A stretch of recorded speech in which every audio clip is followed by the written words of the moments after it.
Hi, welcome back to the Word in Our Hearts. We're continuing on. We're returning to the Old Testament, and we're starting with the book of Ezra tonight. Cyrus helps the exiles to return. In the first year of Cyrus, king of Persia, in order to fulfill the word of the Lord spoken by Jeremiah, the Lord moved the heart of Cyrus, king of Persia, to make a proclamation throughout his realm and to put it in writing. This is what Cyrus, king of Persia, says. The Lord, the God of heaven, has given me all the kingdoms of the earth, and he has appointed me to build a temple for him at Jerusalem in Judah. Any one of his people among you, may his God be with him, and let him go up to Jerusalem in Judah and build the temple of the Lord, the God of Israel, the God who is in Jerusalem. And the people of any place where survivors may now be living are to provide him with silver and gold, with goods and livestock, and with free will offerings for the temple of God in Jerusalem. Then the family, heads of Judah and Benjamin, and the priests and Levites, everyone whose heart God had moved, prepared to go up and build the house of the Lord in Jerusalem. All their neighbors assisted them with articles of silver and gold, with goods and livestock, and with valuable gifts in addition to all the free will offerings. Moreover, King Cyrus brought out the articles belonging to the temple of the Lord, which Nebuchadnezzar had carried away from Jerusalem and had placed in the temple of his God. Cyrus, king of Persia, had them brought by Mithridath, the treasurer, who counted them out to Sheshbazzar, the prince of Judah. This was the inventory: 30 gold dishes, 1,000 silver dishes, 29 silver pans, 30 gold bowls, 410 matching silver bowls, 1,000 other articles. In all, there were 5,400 articles of gold and of silver. Sheshbazzar brought all these along when the exiles came up from Babylon to Jerusalem. Chapter 2. The list of the exiles who returned. Forgive me, there's going to be some tough names here, I'm sure. Now these are the people of the province who came up from the captivity of the exiles whom Nebuchadnezzar, king of Babylon, had taken captive to Babylon. They returned to Jerusalem and Judah, each to his own town, in company with Zerubbabel, Jeshua, Nehemiah, Seraiah, Reelaiah, Mordecai, Bilshan, Mispar, Bigvai, Rehum, and Bana. The list of the men of the people of Israel, the descendants of Parosh, 2,172, of Shephatiah, 372, of Arah, 775, of Pahath Moab through the line of Jeshua and Joab, 2,812, of Elam, 1,254, of Zatu, 945, of Zakkai, 760, of Bani, 642, of Bebai, 623, of Azgad, 1,222, of Adonikam, 666, of Bigvai, 2,056, of Aden, 454, of Ater through Hezekiah, 98, of Bezai, 323, of Jorah, 112, of Hashum, 223, of Gebar, 95. The men of Bethlehem, 123, of Netophah, 56, of Anathoth, 128, of Azmaveth, 42, of Kiriath Jearim, Kephirah, and Beeroth, 743, of Ramah and Geba, 621, of Michmash, 122, of Beth and Ai, 223, of Nebo, 52, of Magbish, 156, of the other Elam, 1,254, of Harim, 320, of Lod, Hadid, and Ono, 725, of Jericho, 345, of Sinah, 3,630. The priests, the descendants of Jedaiah, through the family of Jeshua, 973, of Immer, 1,052, of Pashur, 1,247, of Harim, 1,017. The Levites, the descendants of Jeshua and Kadmiel through the line of Hodaviah, 74. The singers, the descendants of Asaph, 128. The gatekeepers of the temple, the descendants of Shallum, Ater, Talmon, Akub, Hatita, and Shobai, 139.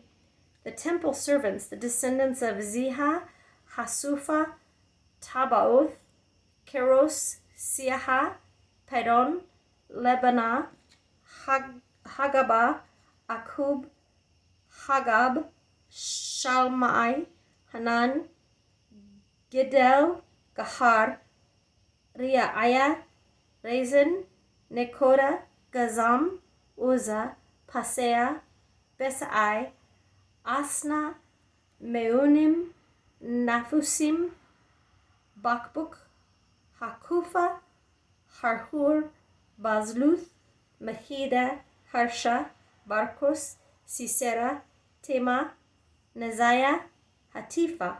The descendants of the servants of Solomon, the descendants of Sotai, Hasophereth, Peruda, Jala, Darkon, Gidel, Shephatiah, Hatil, Pokereth Hazebaim, and Ami. The temple servants and the descendants of the servants of Solomon, 392. The following came up from the towns of Tel Melah, Tel Harsha, Kerub, Adon, and Immer, but they could not show that their families were descended from Israel. The descendants of Delaiah, Tobiah, and Nekoda, 652. And from among the priests, the descendants of Hobaiah, Hakoz, and Barzillai, a man who had married a daughter of Barzillai the Gileadite and was called by that name. These searched for their family records, but they could not find them, and so were excluded from the priesthood as unclean. The governor ordered them not to eat any of the most sacred food until there was a priest ministering with the Urim and the Thummim. The whole complex numbered 42,360, besides their 7,337 men servants and maid servants, and they also had 200 men and women singers. They had 736 horses, 245 mules, 435 camels, and 6,720 donkeys. When they arrived at the house of the Lord in Jerusalem, some of the heads of the families gave free will offerings toward the rebuilding of the house of God on its site. According to their ability, they gave to the treasury for this work 61,000 drachmas of gold, 5,000 minas of silver, and 100 priestly garments. The priests, the Levites, the singers, the gatekeepers, and the temple servants settled in their own towns, along with some of the other people, and the rest of the Israelites settled in their towns. Chapter 3, Rebuilding the Altar. When the 7th month came and the Israelites had settled in their towns, the people assembled as one man in Jerusalem. Then Jeshua, son of Jozadak, and his fellow priests, and Zerubbabel, son of Shealtiel, and his associates began to build the altar of the God of Israel to sacrifice burnt offerings on it. In accordance with what is written in the law of Moses, the man of God, despite their fear of the peoples around them, they built the altar on its foundation and sacrificed burnt offerings on it to the Lord, both the morning and evening sacrifices. Then, in accordance with what is written, they celebrated the Feast of Tabernacles with the required number of burnt offerings prescribed for each day. After that, they presented the regular burnt offerings, the new moon sacrifices, and the sacrifices for all the appointed sacred feasts of the Lord, as well as those brought as free-will offerings to the Lord. On the first day of the 7th month, they began to offer burnt offerings to the Lord, though the foundation of the Lord's temple had not yet been laid. Rebuilding the temple. Then they gave money to the masons and carpenters, and gave food and drink and oil to the people of Sidon and Tyre, so that they would bring cedar logs by the sea from Lebanon to Joppa, as authorized by Cyrus, king of Persia. In the 2nd month of the 2nd year after their arrival in the house of God in Jerusalem, Zerubbabel son of Shealtiel, Jeshua son of Jozadak, and the rest of their brothers, the priests and the Levites, and all who had returned from the captivity to Jerusalem, began the work, appointed Levites 20 years of age and older to supervise the building of the house of the Lord. Jeshua and his sons and brothers, and Kadmiel and his sons, descendants of Hodaviah, and the sons of Henadad, and their sons and brothers, all Levites, joined together in supervising those working on the house of God. When the builders laid the foundation of the temple of the Lord, the priests in their vestments and with trumpets, and the Levites, the sons of Asaph, with cymbals, took their places to praise the Lord as prescribed by David, king of Israel. With praise and thanksgiving they sang to the Lord. He is good. His love to Israel endures forever. And all the people gave a great shout of praise to the Lord, because the foundation of the house of the Lord was laid. But many of the older priests and Levites and family heads who had seen the former temple wept aloud when they saw the foundation of this temple being laid, while many others shouted for joy. No one could distinguish the sound of the shouts of joy from the sound of weeping, because the people made so much noise, and the sound was heard far away. Chapter 4. Opposition to the rebuilding. Excuse me. When the enemies of Judah and Benjamin heard that the exiles were building a temple for the Lord, the God of Israel, they came to Zerubbabel and to the heads of the families and said, "Let us help you build, because like you we seek your God and have been sacrificing to him since the time of Esarhaddon, king of Assyria, who brought us here." But Zerubbabel, Joshua, and the rest of the heads of the families of Israel answered, "You have no part with us in building a temple to our God. We alone will build it for the Lord, the God of Israel, as King Cyrus, the king of Persia, commanded us." Then the peoples around them set out to discourage the people of Judah and make them afraid to go on building. They hired counselors to work against them and frustrate their plans during the entire reign of Cyrus, king of Persia, and down to the reign of Darius, king of Persia. Later opposition under Xerxes and Artaxerxes. At the beginning of the reign of Xerxes, they lodged an accusation against the people of Judah and Jerusalem, and in the days of Artaxerxes, king of Persia, Bishlam, Mithridath, Tabeel, and the rest of his associates wrote letters to Artaxerxes. The letter was written in Aramaic script and in the Aramaic language. Rehum, the commanding officer, and Shimshai, the secretary, wrote a letter against Jerusalem to Artaxerxes the king as follows. Rehum, the commanding officer, and Shimshai, the secretary, together with the rest of their associates, the judges and officials over the men from Tripolis, Persia, Erech, and Babylon, the Elamites and Susa, and the other people whom the great and honorable Ashurbanipal deported and settled in the city of Samaria and elsewhere in Trans-Euphrates. This is a copy of the letter they sent him. To King Artaxerxes, from your servants, the men of Trans-Euphrates, the king should know that the Jews who came up to us from you have gone to Jerusalem and are rebuilding that rebellious and wicked city. They are restoring the walls and repairing the foundations. Furthermore, the king should know that if this city is built and its walls are restored, no more taxes, tribute, or duty will be paid, and the royal revenues will suffer. Now, since we are under obligation to the palace, and it is not proper for us to see the king dishonored, we are sending this message to inform the king, so that a search may be made in the archives of your predecessors. In these records you will find that this city is a rebellious city, troublesome to kings and provinces, a place of rebellion from ancient times. That is why this city was destroyed. We inform the king that if this city is built and its walls are restored, you will be left with nothing in Trans-Euphrates. The king sent this reply. To Rehum, the commanding officer, Shimshai, the secretary, and the rest of their associates living in Samaria and elsewhere in Trans-Euphrates. Greetings. The letter you sent us has been read and translated in my presence. I issued an order, and a search was made, and it was found that this city has a long history of revolt against kings and has been a place of rebellion and sedition. Jerusalem has had powerful kings ruling over the whole of Trans-Euphrates, and taxes, tribute, and duty were paid to them. Now issue an order to these men to stop work so that this city will not be rebuilt until I so order.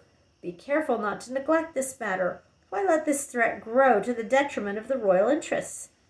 As soon as the copy of the letter of King Artaxerxes was read to Rehum and Shimshai the secretary and their associates, they went immediately to the Jews in Jerusalem and compelled them by force to stop. Thus the work on the house of God in Jerusalem came to a standstill until the 2nd year of the reign of Darius, king of Persia. Chapter 5. Tattenai's letter to Darius. Now Haggai the prophet and Zechariah the prophet, a descendant of Iddo, prophesied to the Jews in Judah and Jerusalem in the name of the God of Israel, who was over them. Then Zerubbabel, son of Shealtiel, and Jeshua, son of Jozadak, set to work to rebuild the house of God in Jerusalem, and the prophets of God were with them, helping them. At that time, Tattenai, governor of Trans-Euphrates, and Shethar-Bozenai and their associates went to them and asked, "Who authorized you to rebuild this temple and restore this structure?" They also asked, "What are the names of the men constructing this building?"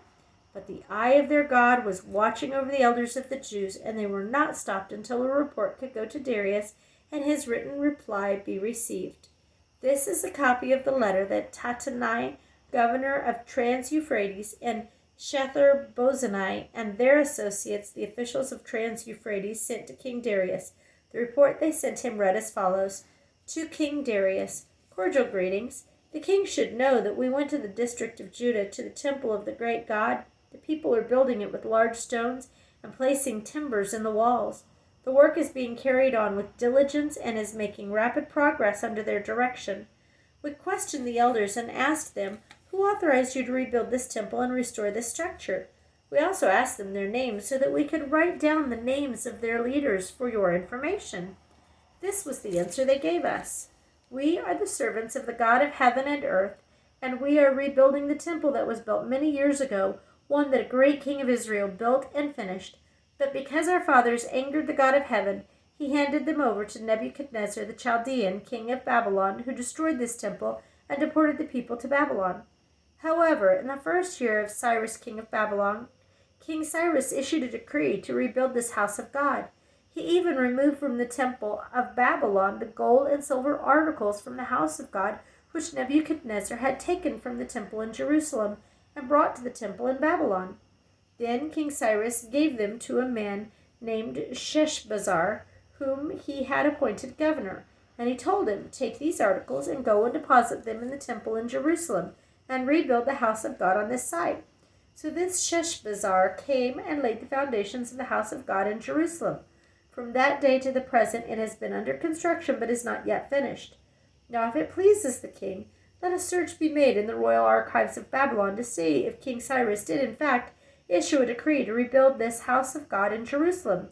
Then let the king send us his decision in this matter. Chapter 6. The Decree of Darius. King Darius then issued an order, and they searched in the archives stored in the treasury at Babylon. A scroll was found in the citadel of Ecbatana in the province of Media, and this was written on it. Memorandum. In the 1st year of King Cyrus, the king issued a decree concerning the temple of God in Jerusalem. Let the temple be rebuilt as a place to present sacrifices, and let its foundations be laid. It is to be 90 feet high and 90 feet wide, with 3 courses of large stones and 1 of timbers. The costs are to be paid by the royal treasury. Also the gold and silver articles of the house of God, which Nebuchadnezzar took from the temple in Jerusalem and brought to Babylon, are to be returned to their places in the temple in Jerusalem. They are to be deposited in the house of God. Now then, Tattenai, governor of Trans-Euphrates, and Shethar-Bozenai, and you, their fellow officials of that province, stay away from there. Do not interfere with the work on this temple of God. Let the governor of the Jews and the Jewish elders rebuild this house of God on its site. Moreover, I hereby decree what you are to do for these elders of the Jews in the construction of this house of God. The expenses of these men are to be fully paid out of the royal treasury, from the revenues of the Trans-Euphrates so that the work will not stop. Whatever is needed, young bulls, rams, male lambs for burnt offerings to the God of heaven, and wheat, salt, wine, and oil, as requested by the priests in Jerusalem, must be given them daily without fail, so that they may offer sacrifices pleasing to the God of heaven and pray for the well-being of the king and his sons. Furthermore, I decree that if anyone changes this edict, a beam is to be pulled from his house, and he is to be lifted up and impaled on it. And for this crime his house is to be made a pile of rubble. May God, who has caused his name to dwell there, overthrow any king or people who lifts a hand to change this decree or to destroy its temple in Jerusalem. I, Darius, have decreed it. Let it be carried out with diligence. Completion and dedication of the temple. Then, because of the decree King Darius had sent, Tattenai, governor of Trans-Euphrates, and Shether-Bozenai and their associates carried it out with diligence. So the elders of the Jews continued to build and prosper under the preaching of Haggai the prophet and Zechariah the descendant of Iddo. They finished building the temple according to the command of the God of Israel and the decrees of Cyrus, Darius, and Artaxerxes, king of Persia. The temple was completed on the 3rd day of the month Adar in the 6th year of the reign of King Darius. Then the people of Israel, the priests, the Levites, and the rest of the exiles celebrated the dedication of the house of God with joy. For the dedication of this house of God, they offered 100 bulls, 200 rams, 400 male lambs, and as a sin offering for each of the tribes of Israel. And they installed their priests in their divisions and the Levites in their groups for the service of God at Jerusalem, according to what is written in the book of Moses. The Passover. On the 14th day of the 1st month, the exiles celebrated the Passover. The priests and Levites had purified themselves and were all ceremonially clean. The Levites slaughtered the Passover lamb for all the exiles, for their brothers, the priests, and for themselves. So the Israelites who had returned from the exile ate it together with all who had separated themselves from the unclean practices of their Gentile neighbors in order to seek the Lord, the God of Israel. For 7 days they celebrated with joy the feast of unleavened bread, because the Lord had filled them with joy by changing the attitude of the king of Assyria, so that he assisted them in the work of the house of God, the God of Israel. Chapter 7. Ezra comes to Jerusalem. After these things, during the reign of Artaxerxes, king of Persia, Ezra, son of Seraiah, the son of Azariah, the son of Hilkiah, the son of Shallum, the son of Zadok, the son of Ahitub, the son of Amariah, the son of Azariah, the son of Merioth, the son of Zerahiah, the son of Uzi, the son of Buki, the son of Abishua, the son of Phinehas, the son of Eleazar, the son of Aaron, the chief priest. This Ezra came up from Babylon. He was a teacher well versed in the law of Moses, which the Lord, the God of Israel, had given. The king had granted him everything he asked, for the hand of the Lord his God was on him. Some of the Israelites, including priests, Levites, singers, gatekeepers, and temple servants, also came up to Jerusalem in the 7th year of King Artaxerxes. Ezra arrived in Jerusalem in the 5th month of the 7th year of the king. He had begun his journey from Babylon on the 1st day of the 1st month, and he arrived in Jerusalem on the 1st day of the 5th month, for the gracious hand of his God was on him. For Ezra had devoted himself to the study and observance of the law of the Lord, and to teaching its decrees and laws in Israel. King Artaxerxes' letter to Ezra.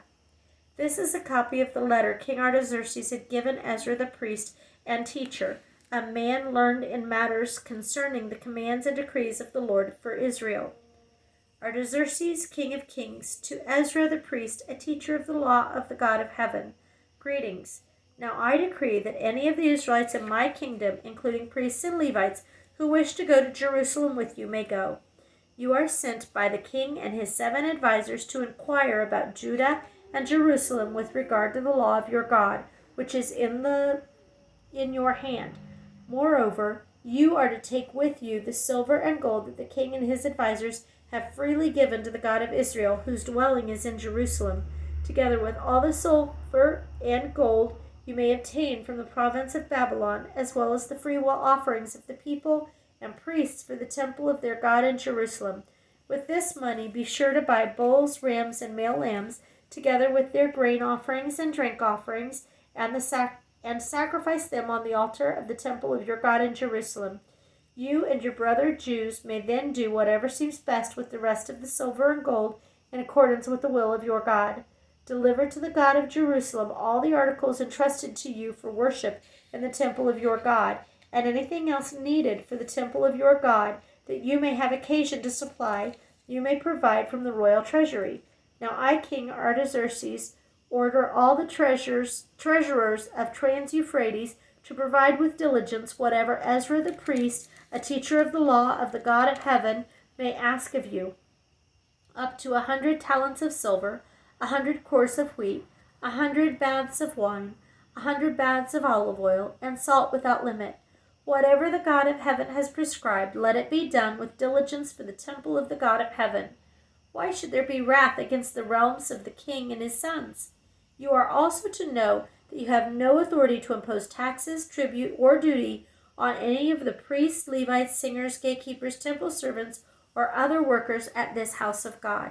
And you, Ezra, in accordance with the wisdom of your God, which you possess, appoint magistrates and judges to administer justice to all the people of Trans-Euphrates, all who know the laws of your God, and you are to teach any who do not know them. Whoever does not obey the law of your God and the law of the king must surely be punished by death, banishment, confiscation of property, or imprisonment. We're going to stop there and we will continue on with our next reading. Thank you for listening.